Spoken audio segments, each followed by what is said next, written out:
আমার কোরআন নিয়ে কথা বললে, আমার রাসূল নিয়ে কথা বললে, I am the last person, আমাকে জেলে নিবেন না কোথায় নিবেন আমার কোনো যায় আসে না, আমি কিন্তু প্রতিবাদ করবই করব মাননীয় স্পিকার। এমন আমার কোনো বক্তব্য নেই।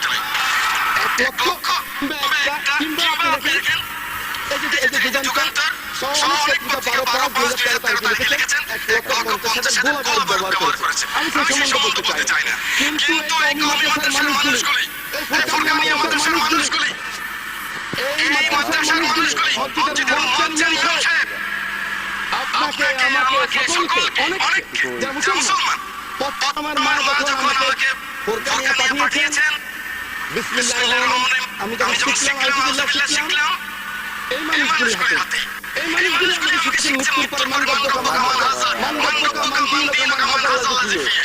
এই মানুষকে শিখিয়েছে মুক্তির পর যখন কবর রাখবেন আল্লাহ মাটি থেকে তিনি এসেছেন, এই মাটিতে আবার তাকে রেখে গেলাম।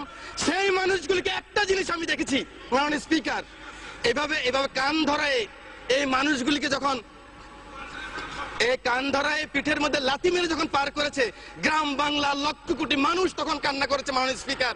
এটা কিন্তু আল্লাহ সহ্য করবে না। আপনি নাস্তিক হন, আমার কোনো আপত্তি নাই, আপনি ইসলাম ধর্ম না মানেন, আপনার আমার কোনো আপত্তি নাই। আপত্তি আমার এক জায়গায়, আমার নিজের আশরাফুদ্দিন নিজামের আপত্তি এক জায়গায়। আমার কোরআন নিয়ে কথা বললে, আমার রাসূল নিয়ে কথা বললে, I am the last person, আমাকে জেলে নিবেন না কোথায় নিবেন আমার কোনো যায় আসে না, আমি কিন্তু প্রতিবাদ করবই করব মাননীয় স্পিকার।